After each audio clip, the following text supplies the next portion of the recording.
Capítulo 4 Papel da ciência na Gênese. 1. A história da origem de quase todos os povos antigos se confunde com a da sua religião. É por isso que seus primeiros livros foram obras religiosas.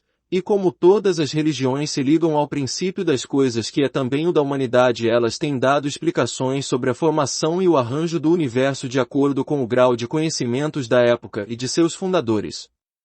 Daí resultou que os primeiros livros sagrados foram ao mesmo tempo os primeiros livros de ciência, como foram por longo tempo o único código das leis civis. 2. Nos tempos primitivos, os meios de observação eram necessariamente muito imperfeitos. As primeiras teorias sobre o sistema do mundo haviam de ser repletas de erros grosseiros, mas, ainda que esses meios fossem tão completos quanto os de hoje, os homens não teriam sabido se servir deles. Aliás, tais meios só podiam ser fruto do desenvolvimento da inteligência e do conhecimento sucessivo das leis da natureza. Na medida em que o homem avançou no conhecimento dessas leis, ele penetrou os mistérios da criação e retificou as ideias que foram formuladas sobre a origem das coisas. 3. O homem era impotente para resolver o problema da criação até o momento em que a chave para isso lhe foi dada pela ciência.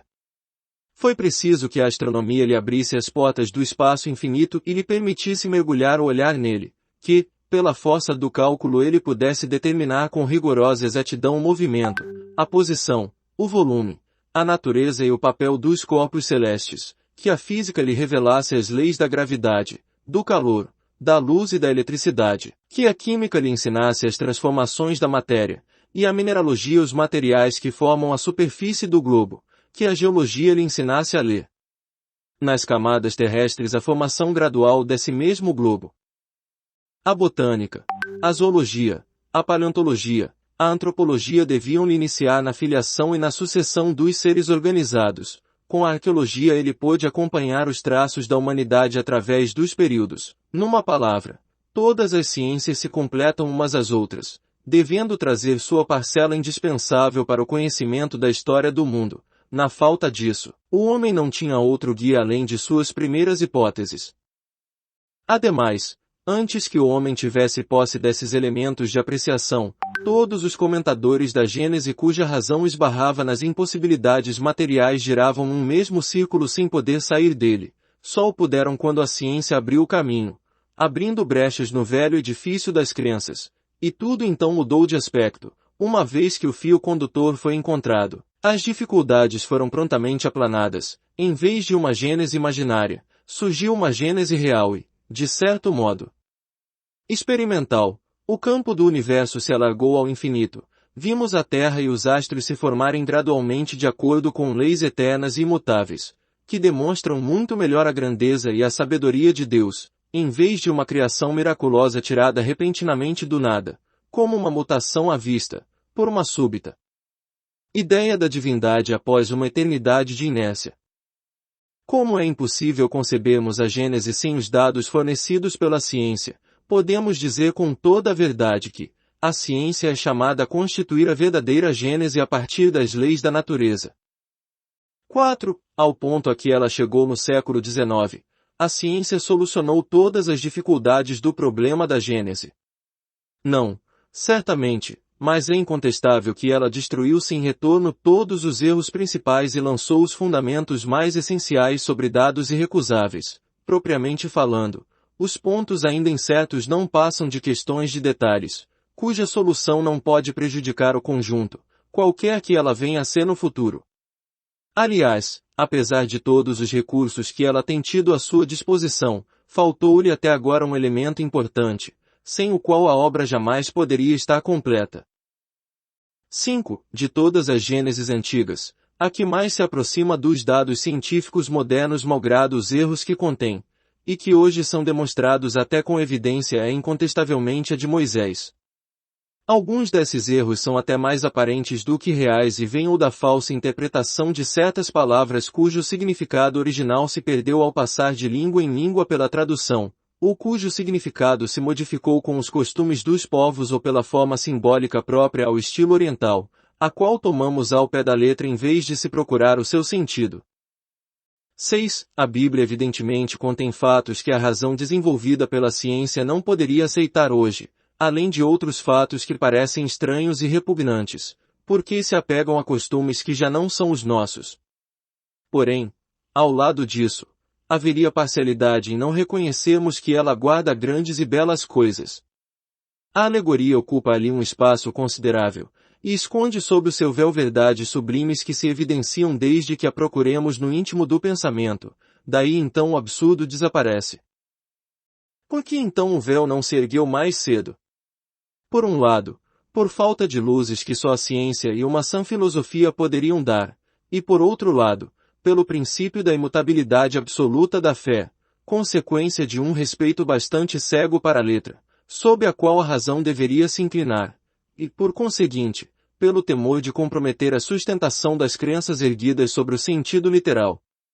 Como as crenças partindo de um ponto primitivo, acreditava-se que se o primeiro anel da cadeia viesse a se romper, todas as malhas da rede acabariam por se desagregar. É por isso que se fecharam os olhos de qualquer maneira, mas fechar os olhos ao perigo não é evitá-lo. Quando um edifício cede, não seria mais prudente substituir imediatamente as pedras defeituosas por outras pedras boas, em vez de se esperar, por respeito à antiguidade do edifício, que o mal se torne irremediável e que se faça preciso reconstruí-lo de cima a baixo. 7. Levando suas investigações até as entranhas da terra e as profundezas dos céus, a ciência demonstrou de maneira irrecusável os erros da Gênesis mosaica tomada ao pé da letra, e a impossibilidade material de as coisas terem se passado como são ali referidas textualmente. Por isso mesmo, a ciência desferiu um duro golpe nas crenças convencionais. A fé ortodoxa se sobressaltou, pois acreditou estar vendo sua pedra fundamental ser removida, mas quem devia estar com a razão? A ciência caminhando prudente progressivamente pelos terrenos sólidos dos dados e da observação, sem nada afirmar antes de ter em mãos as provas ou uma narrativa escrita numa época em que absolutamente faltavam os meios de observação. No final das contas, quem deve prevalecer? Aquele que diz que 2 mais 2 são 5 e se nega a verificar, ou aquele que diz que 2 mais 2 são 4 e o prova? 8. Mas então, alguns dizem, se a Bíblia é uma revelação divina, então Deus se enganou. Se não é uma revelação divina, ela não tem mais autoridade, e a religião desmorona por falta de alicerce. Das duas coisas, uma, ou a ciência está errada, ou tem razão. Se tem razão, ela não pode fazer que uma opinião contrária seja verdadeira, não há revelação que possa se sobrepor à autoridade dos fatos. Incontestavelmente, não é possível que Deus, que é todo verdade, induza os homens ao erro, nem ciente nem inscientemente, senão ele não seria Deus. Portanto, se os fatos contradizem as palavras que lhe são atribuídas, devemos concluir logicamente que ele não as pronunciou, ou que elas palavras foram tomadas em sentido contrário. Se a religião sofre dano com qualquer parte dessas contradições, a culpa não é da ciência, que não pode fazer que aquilo que é deixe de ser. A culpa é dos homens, por haverem prematuramente estabelecido dogmas absolutos, dos quais fizeram uma questão de vida ou de morte, sobre hipóteses suscetíveis de serem desmentidas pela experiência. Há coisas com cujo sacrifício temos de nos resignar, de boa ou má vontade, quando não consigamos evitá-las. Quando o mundo avança, sem poder ser detido pela vontade de alguns, o mais sensato é segui-lo e nos adaptarmos ao novo estado de coisas, em vez de nos agarrarmos ao passado que se desmorona, sob o risco de cairmos com ele. 9. Seria preciso, por respeito aos textos considerados como sagrados, impor silêncio à ciência. Isso seria uma coisa tão impossível quanto impedir que a Terra gire. Sejam quais forem as religiões, elas jamais ganharam coisa alguma por sustentar erros evidentes. A missão da ciência é descobrir as leis da natureza. Ora, como essas leis são obra de Deus, elas não podem ser contrárias às religiões baseadas na verdade. Lançar anátema ao progresso, como atentar contra a religião, é também ir contra a mesma obra de Deus, além do mais, esforço inútil, pois nem todos os anátemas do mundo impediriam a ciência de avançar, e a verdade se faz hoje. Se a religião se recusa a caminhar com a ciência avançará sozinha. 10. Somente as religiões estacionárias podem temer as descobertas da ciência. Essas descobertas só são fatais para aquelas que se deixam distanciar das ideias progressistas ao se imobilizar absolutismo das suas crenças. Elas geralmente fazem uma ideia tão mesquinha da divindade que não compreendem que assimilar as leis da natureza reveladas pela ciência é glorificar a Deus em suas obras, mas, na sua cegueira, preferem render homenagem ao espírito do mal. Uma religião que não estivesse em contradição em nenhum ponto com as leis da natureza nada teria que temer do progresso e seria invulnerável. 11. A Gênese contém duas partes, a história da formação do mundo material e a da formação da humanidade, considerada em seu duplo princípio corporal e espiritual. A ciência está limitada à pesquisa das leis que regem a matéria, no próprio homem. Ela não estudou mais do que o envoltório carnal. A esse respeito, com uma precisão incontestável, chegou a se dar conta das principais partes do mecanismo do universo e do organismo humano. Sobre esse ponto capital, a ciência pôde então completar a Gênesis de Moisés e nela retificar as partes defeituosas. Nota anátema, sentença de reprovação e maldição lançada pela Igreja contra os hereges, aqueles que atentam contra os princípios da religião, excomunhão, condenação. Mas a história do homem considerado como ser espiritual se vincula a uma ordem especial de ideias que não estão do domínio da ciência propriamente dita, e das quais, por este motivo, ela não tem feito objeto de suas investigações.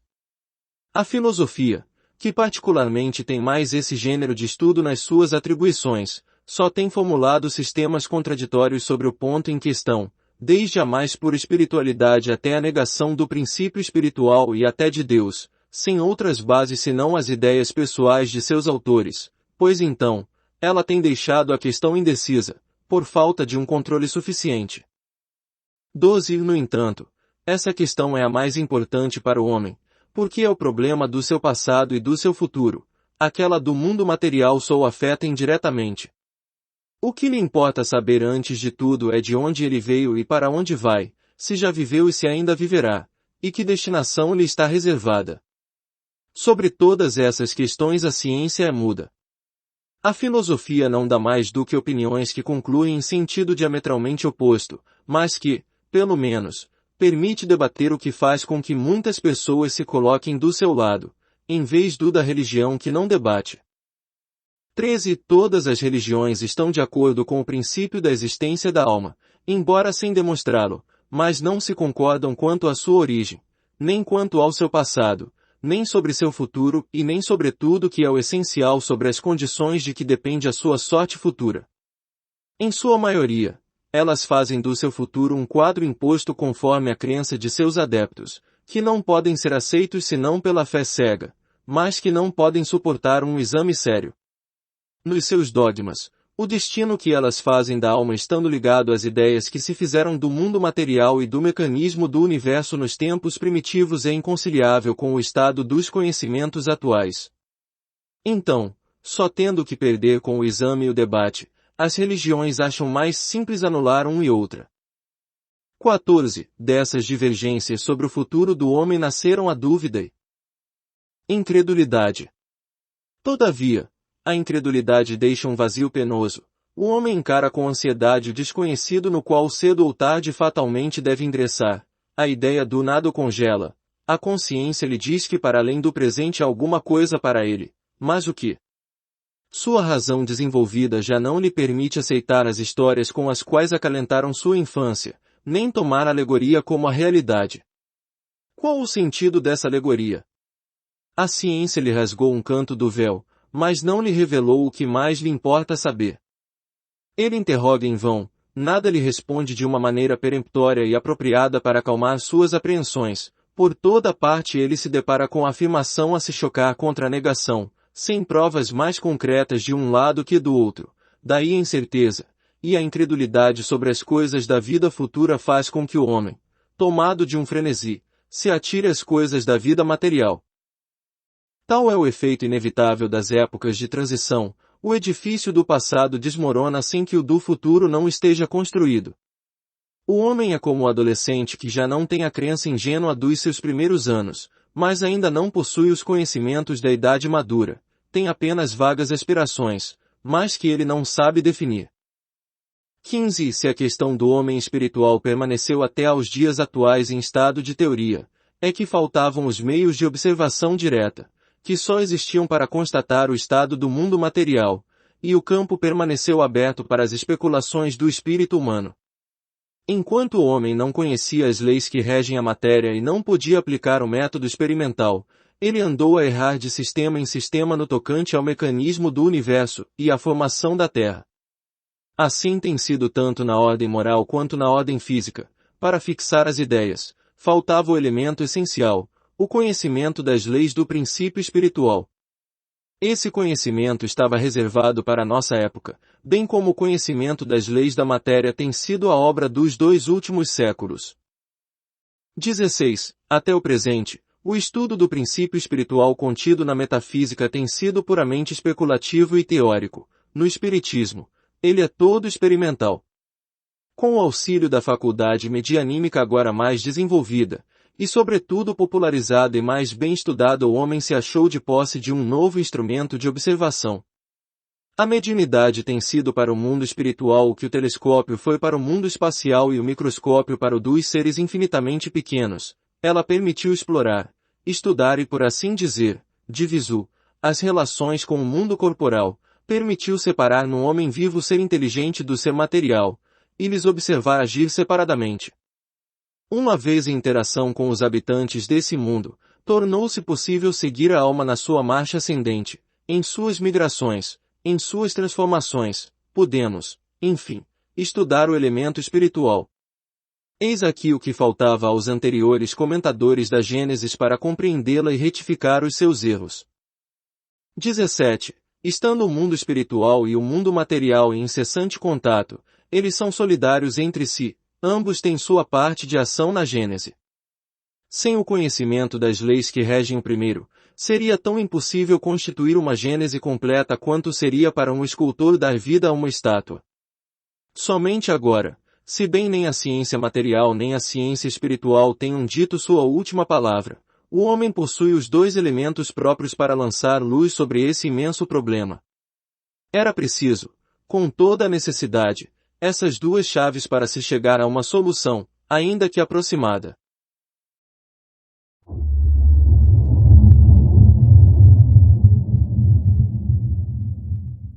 Olá pessoal, tudo bem?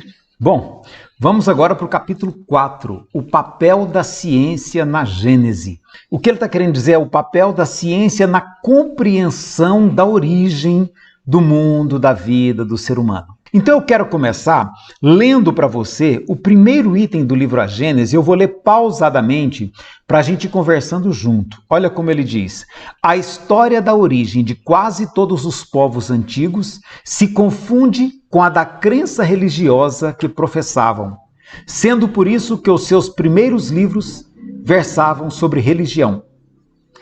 Por falar nisso, antes de a gente prosseguir, quais os livros religiosos que você conhece de tradições espirituais antigas? Eu vou citar alguns aqui para a gente verificar se a gente está pensando junto, né? Você conhece a Torá, que é o livro sagrado dos judeus?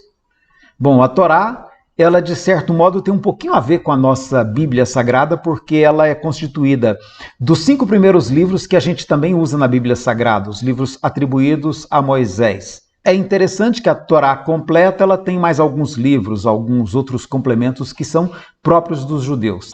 E nós conhecemos aqui na nossa região a Bíblia Sagrada, que deriva, de certo modo, da Torá, porque é a partir da tradição judaica que vai se constituir o judaísmo antigo e vai dar origem à formação cristã, como a gente conhece hoje com o Velho Testamento e o Novo Testamento combinados.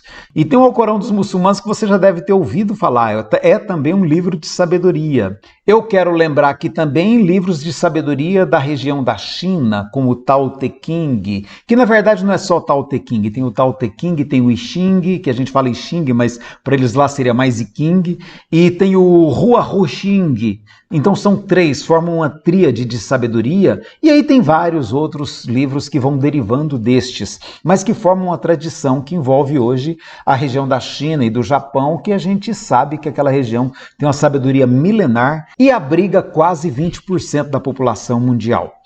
A gente pode puxar um pouquinho para o lado da Índia, nós vamos ter lá o Bhagavad Gita, nós vamos ter os cânticos dos Vedas, os Upanishadas, ou seja, nós temos uma outra corrente de sabedoria também, diferente da nossa Bíblia Sagrada. E mais essa corrente representa mais também em torno de 20% da população mundial. E é preciso considerar ainda que nós temos várias outras sabedorias tradicionais que não são registradas por escrito, que são sabedorias transmitidas oralmente. Eu vou citar aqui como exemplo a sabedoria ancestral existente na África. Existe uma riqueza de sabedoria enorme, tradições espirituais riquíssimas, mas sem o hábito da escrita. Essa tradição é toda mantida através de recursos orais, através dos contos, das histórias, que são contadas de geração para geração. Assim também existe aqui nas Américas toda uma riqueza de tradição oral que era mantida pelas civilizações que nós tínhamos aqui antes da invasão portuguesa. Nós tínhamos aqui as tradições dos indígenas brasileiros, dos tupis guaranis, dos caiapós, dos nossos indígenas que também tinham toda uma sabedoria, toda uma tradição espiritual que era transmitida oralmente e que nós temos que ter o cuidado de preservar para que ela não se perca. Nós tínhamos nos incas, nos astecas, nos maias, nós tínhamos no México, na América do Norte. É interessante a gente ter consciência de que a nossa Bíblia, a Bíblia que nós consideramos sagrada aqui na nossa região, ela contempla apenas em torno de 30% da população do mundo.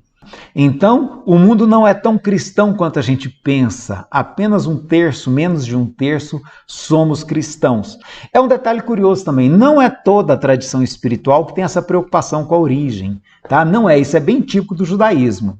E aí, claro, da nossa herança judaico-cristã. Ele vai dizer, e como todas as religiões se ligam ao princípio das coisas, que é também o da humanidade, elas deram sobre a formação e o mecanismo do universo explicações em concordância com o estado dos conhecimentos da época e de seus fundadores. Volta naquilo que a gente discutiu sobre Deus. Cada povo cria suas explicações, sua ideia de divindade, de acordo com a sua realidade concreta, de acordo com a maneira como a vida desse povo está organizada. Daí resultou, Kardec continua, que os primeiros livros sagrados foram ao mesmo tempo os primeiros livros de ciência. E aqui eu quero fazer uma correção. Hoje a gente não considera mais como ciência, porque ciência na época de Kardec era conhecimento. Hoje esse termo ciência é mais específico um pouquinho. A gente entende a ciência muito mais como uma ferramenta de estudo, de pesquisa. Tá? Não tem sequer aquela ideia de a ciência como reveladora da verdade que se tinha na época de Kardec. Ele vai continuar no item 2, que eu quero avançar com você lendo também, porque é muito interessante. Ele vai dizer, nos tempos primitivos, por serem muito imperfeitos os meios de observação, as primeiras teorias sobre os sistemas do mundo deveriam estar repletas de erros grosseiros. Mas ainda que esses meios fossem tão completos quanto são hoje, os homens não teriam sabido utilizá-los. Ou seja, Kardec é um evolucionista, ele está vendo mesmo a história do mundo como uma evolução gradativa na direção de um futuro previsto. Ele está vendo bem por aquela perspectiva europeia de que a gente estava evoluindo, caminhando na direção de uma ciência que nos revelaria a verdade final e definitiva sobre todas as coisas. E essa é uma visão que hoje a gente também precisa olhar com cuidado. Ele continua no item 3. O homem se mostrou impotente para resolver o problema da criação até o momento em que a ciência lhe ofereceu a solução para isso. Muito importante discutir isso aqui. O homem se mostrou impotente para resolver o problema da criação até o momento em que a ciência lhe ofereceu a solução para isso. Essa crença dele na ciência como explicação para o mundo é muito interessante, isso é muito importante porque isso tem um papel central em toda a obra de Kardec. E aí ele vai dar uma aula nesse item 3, de como que as diversas áreas da ciência nos ajudam a compreender nossa origem espiritual, nossa origem material. Ele vai dizer, foi preciso que a astronomia lhe abrisse as portas do espaço infinito e lhe permitisse mergulhar aí o olhar. Que pelo poder do cálculo, ele, o homem, pudesse determinar com rigorosa precisão o movimento, a posição, o volume, a natureza e o papel dos corpos celestes. Portanto, resgatando o papel da astronomia. Ele continua, que a física lhe revelasse as leis da gravitação, do calor, da luz e da eletricidade. Lembrando que a eletricidade estava começando a ser estudada no tempo de Kardec, hein? Continuando, que a química lhe ensinasse as transformações da matéria e a mineralogia, os materiais que formam a superfície do globo. Que a geologia lhe ensinasse a ler nas camadas terrestres a formação gradual desse mesmo globo. A botânica, a zoologia, a paleontologia e a antropologia deviam iniciá-lo na filiação e sucessão dos seres organizados. A paleontologia, para compreender os vestígios físicos dessa história da evolução da vida, sobretudo com as pesquisas relacionadas aos fósseis, e a antropologia, estudando os costumes humanos e as sociedades. Com a arqueologia, ele pôde seguir os traços da humanidade através dos tempos. Em suma, todas as ciências, completando-se umas às outras, deviam trazer o seu contributo indispensável para o conhecimento da história do mundo, ou da Gênese, como ele chama. Em falta dessas contribuições, o homem só tinha por guia as suas primeiras hipóteses, ou seja, a sua imaginação. É muito interessante esse item 3, porque ele faz esse resgate de como que a ciência foi importante para o conhecimento da realidade que nós temos hoje. Todo o conhecimento que nós tínhamos até então era baseado em crenças. Kardec está mostrando como que a ciência vem romper com esse universo da crença e conseguir firmar uma explicação baseada na análise, no estudo, na pesquisa, e que para ele vai ter o valor de verdade. Bom, vamos passar para o item 4. Ele vai fazer uma continuidade, mas agora fazendo uma pergunta. Ele começa indagando. No ponto a que chegou no século XIX, a ciência conseguiu resolver todas as dificuldades do problema da Gênese, ou seja, da compreensão da origem do mundo e da vida? Ele responde, não, certamente, mas é incontestável que destruiu sem remissão todos os erros capitais e lançou seus fundamentos essenciais sobre dados irrecusáveis. E aí ele vai dizer que os pontos ainda duvidosos não passam, a bem dizer, de questão de detalhes.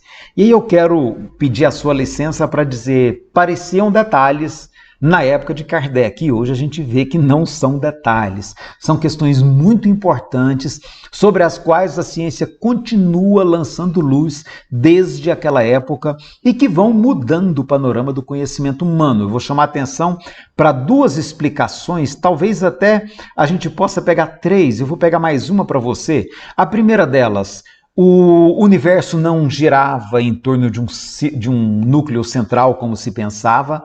Na verdade, o universo é como se fosse uma grande explosão que aconteceu em algum momento e que gerou um grande caos, e nós fazemos parte desse caos, desse movimento de expansão que acontece e que a teoria do Big Bang procura explicar. A origem da vida dos seres vivos não se dá pela geração espontânea como se pensava na época de Kardec, e depois de Darwin nós temos uma compreensão melhor sobre isso, que não são apenas detalhes, como está aqui pontuado. E o último ponto, que é o terceiro que eu disse para você, a própria compreensão da Bíblia, nós vamos tratar disso logo em seguida, a própria compreensão a respeito da Bíblia, dos livros sagrados de todos os povos, isso também se ampliou muito, sofreu muita mudança. E aí no item 5 ele vai fazer uma escolha, é uma opção. E é uma opção que a gente precisa também ter consciência desse olhar europeu de Kardec. Ele vai dizer que de todas as gêneses antigas, ou seja, de todas as explicações para a origem do mundo e da vida, a que mais se aproxima dos modernos dados científicos, a despeito dos erros que contém, hoje mais do que evidentes, é incontestavelmente a Gênese de Moisés, ou seja, a nossa. É como se eu dissesse para você assim, olha, de todas as explicações que nós temos no mundo, a mais convincente que eu tenho é a minha, né? Então, a gente tem que estar atento, porque Kardec está valorizando aqui a tradição judaico-cristã num ponto que é bom a gente tomar cuidado. Existe, até porque os outros povos, as outras tradições, não tinham essa preocupação de explicar a origem como a gente tem. Então é diferente, são culturas diferentes, são tradições diferentes. diferentes. E ele está falando para uma sociedade que é a sociedade da Bíblia.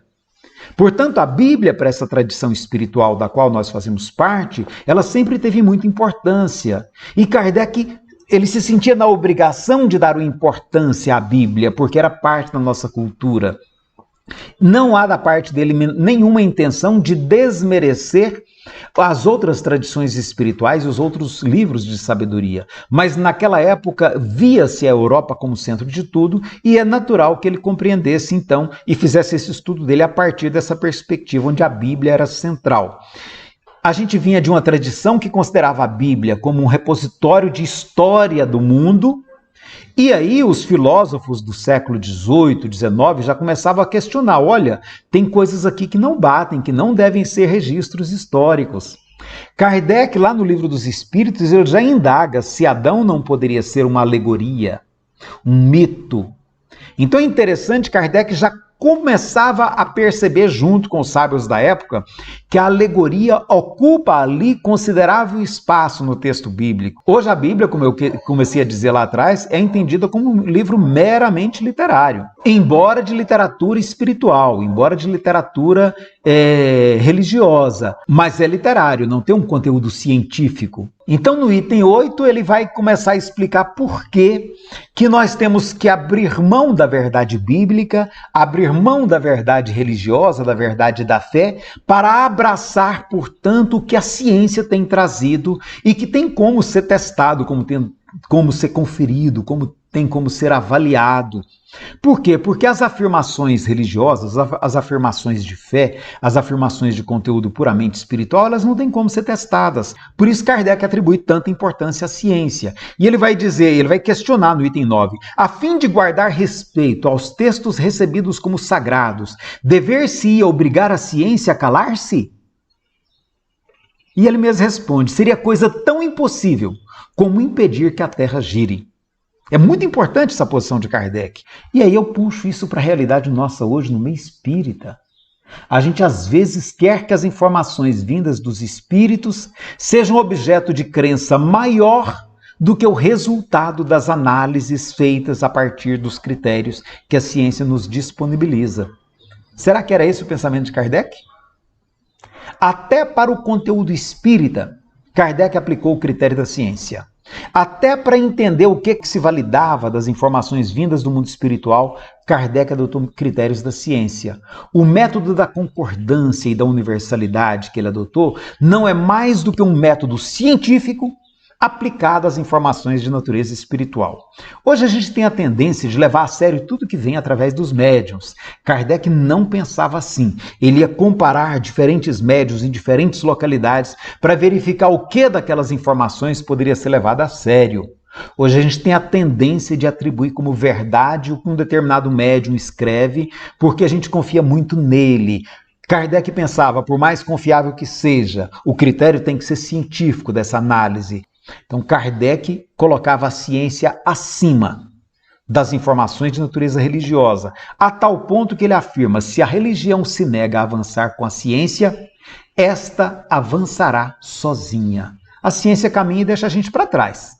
É só isso que ele está dizendo, gente. Então a gente tem que tomar muito cuidado, mesmo hoje, século XXI, com a ciência caminhando a passos largos. Se a gente ficar muito preso na nossa religiosidade espírita, nas nossas explicações espíritas e fechar os olhos para a ciência vai e a gente fica. Aí nós vamos ser mais uma religião daquelas perdidas no passado. Por isso que ele fala, somente as religiões estacionárias, as que ficaram paradas no tempo, podem temer as descobertas da ciência. Só as religiões estacionárias podem ficar com receio daquilo que a ciência vai analisando, discutindo e trazendo e propondo. A ciência que seja progressista, Kardec usa essa palavra progressista para se referir ao espiritismo, a religião que seja progressista vai caminhar junto com a ciência. Lá na frente ele vai dizer, vai caminhar de braços dados com a ciência. Vamos prosseguir. Ele vai então no item 11 chamar nossa atenção para um outro ponto que é importante, que talvez seja a essência do capítulo. Ele vai dizer que a Gênese compreende duas partes. A história da formação do mundo material e a história da formação da própria humanidade. Sendo que a história da humanidade, ele distingue em uma história que é puramente corpórea, dos nossos corpos físicos, e a história da nossa caminhada espiritual, da nossa jornada espiritual. Aí ele vai dizer, a ciência tem se limitado à pesquisa das leis que regem a matéria. No próprio homem, ela apenas estudou e estuda o envoltório carnal. Portanto, a doutrina espírita vai trazer as condições de se estudar agora o homem sob o aspecto espiritual. E eu quero chamar a atenção, porque não é à toa que ele coloca o nome da revista espírita, que ele fez isso em 1858, como Revista Espírita, Jornal de Estudos Psicológicos. A psicologia não tinha se estabelecido ainda enquanto área de pesquisa científica. Kardec cria o primeiro periódico do mundo que trata de psicologia sob um olhar que ele pretende que seja científico. E no item 12 ele vai dizer que essa questão, a espiritual, é a mais importante para o homem, porque envolve o problema do seu passado e do seu futuro. A do mundo material só o afeta indiretamente. Por quê? Porque ele compreende que o mundo espiritual é o primeiro na ordem das coisas. O mundo espiritual poderia existir sem que o material existisse. É muito interessante a gente perceber que em outras tradições, o mundo material é tão importante quanto o espiritual. E a gente precisa tomar muito cuidado, porque algumas pessoas têm entendido que porque o mundo espiritual é mais importante, a gente não precisa nem se preocupar tanto, por exemplo, com a questão ambiental, o que é uma tremenda de uma falácia. E ele vai dizer no item 16, até o presente, o estudo do princípio espiritual, compreendido na metafísica, foi puramente especulativo e teórico. No espiritismo, ele se torna, então, inteiramente experimental. Vejam a ênfase que Kardec dá para o que ele considera como sendo a ciência espírita. Com o auxílio da faculdade mediúnica, hoje mais desenvolvida e, sobretudo, generalizada e mais bem estudada, o homem se achou de posse de um novo instrumento de observação. Para Kardec, mediunidade é instrumento de estudo e de observação do mundo espiritual. A gente criou aqui no Brasil uma outra visão de mediunidade, sobretudo a partir de uma proposta que é de Chico com André Luiz, de uma mediunidade mais voltada para o terapêutico, para a desobsessão.